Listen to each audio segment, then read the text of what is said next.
Description. School trip. आयु बस में बैठा, बस यही सोच रहा था कि वो पहाड़ कैसे होंगे।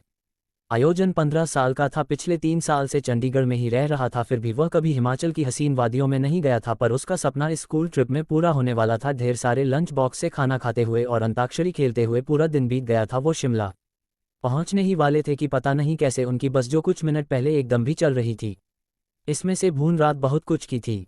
साथ में थे तो सब टीचर ने मिलकर फैसला लिया कि वह पास में ही एक होटल के अंदर रुक जाएंगे। सुबह मैकेनिक बुलाकर बस ठीक करवाकर शिमला के लिए वहां से निकल जाएंगे। लोग पास के एक होटल तक पहुंचे।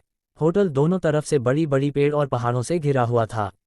सब टीचर्स ने बच्चों को होटल में अलग अलग कमरों में बांट दिया। के बाद सब सोने चले गए।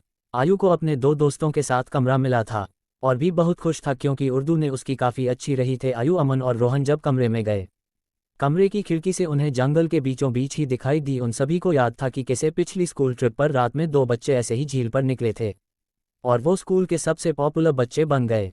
तुम तीनों ने भी प्लान बनाया कि इस बार वो भी कुछ कारनामा करेंगे।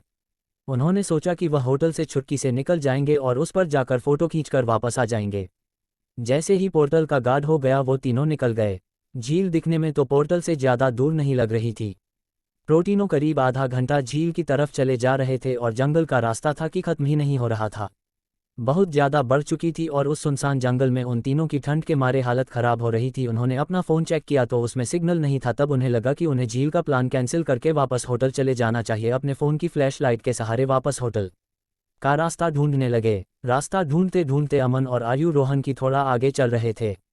जब पीछे मुड़े तो उन्होंने देखा कि रोहन वहां था ही नहीं। कभी उन्हें अपने 5 में से किसी आदमी की आवाज़ आई। बहुत खराब गए, क्योंकि वो रोहन को अकेला नहीं छोड़ सकते थे, तो उन्होंने उस कदमों की आवाज़ का पीछा किया। वीरान और घने जंगल के बीच मून कदमों की आवाज़ों का पीछा करते गए, जो कुछ मिनटों बाद बंद हो गई। रोहन उनको अभी तक नहीं देखा था। अमन और आयु अब बहुत ज़्यादा डरने लगे थे, लेकिन तभी उन्हें ऐसी आवाज़ आई कि मानो कोई ज़मीन खोज रहा था। वह धीरे धीरे उस आवाज़ के पास गए और झाड़ियों के पीछे से उन्होंने देखा कि और कोई नहीं बल्कि रोहन ही जंगल इस गड्ढा खोद रहा था। उन्होंने घर की मार ही रोहन को पुकारा।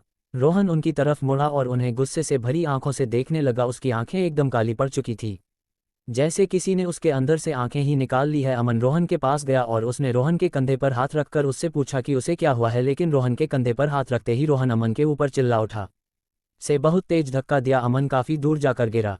रोहन के अंदर कोई अजीब सी शक्तियाँ चुकी थी। आयु भागा भागा मन के पास गया। रोहन वायु की तरफ आगे बढ़ने लगा, पर जैसे ही वायु के पास आया, रोहन को अजीब से दौरे पड़ने लगे और वह बेहोश हो गया। उसको होश में लाने की कोशिश करने लगा और जैसे ही रोहन होश में आया, उसने अमन की तरफ देखा और जोर जोर से चिल्लाते हुए कहने लगा, वो अमन के अंदर है। कभी आयु ने देखा तो अमन सर झुकाए नीचे बैठा था। उसने अचानक से अपना सर उठाया और उसकी आंखें भी बिल्कुल खाली पड़ी थी।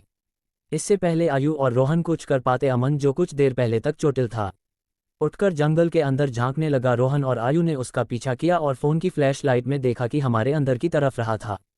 करीब जाकर उन्हें था कि वो खंडहर दरअसल में बहुत पुराना था, जिसे देखकर ऐसा लग रहा था कि वहाँ सालों से किसी इंसान ने कदम नहीं रखा था। दोनों बहुत ही डरे हुए थे और उनकी आगे जाने की हिम्मत नहीं हो रही थी।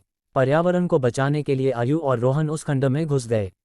ऊपर की ओर से उन्हें आवाज़ आ रही थी। घूस आवाज़ के पास पहुंचे तो उन्होंने देखा, उस पर उन्हें विश्वास ही नहीं हुआ। उन्होंने देखा कि अमन बेहोशी की हालत में हवा में लटका हुआ था। थोड़ी औरत उससे बात कर रही थी। उस औरत का चेहरा बहुत भयानक था। उसकी आंखें एकदम खाली थी। खान लटकी हुई और पिछड़े हुए सफ़ेद बाल उसे और डरावना बना रहे थे। दोनों उस औरत को देखते ही वहां से भागे, भी उनके पीछे पीछे आने लगी।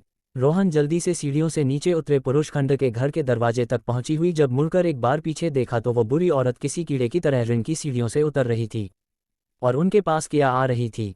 किसी तरह वहां से निकलकर जंगल की ओर भागे और भक्त चले गए। हफ्ते भक्त थे, उन्हें पता नहीं चला कि कब वो उस झील के पास आ गए थे, जिस झील की तलाश में होटल के बाहर निकले थे। रोहन और आयु दोनों भागते भागते ही के अंदर की ओर डूबने लगे। उन्हें सा लग रहा था कि जैसे कोई उन्हें अंदर खींच रहा हो। किसी तरह झील से बाहर आ गया और उसकी आंखों के सामने रोहन झील में डूब गया और को कुछ भी नहीं कर सका।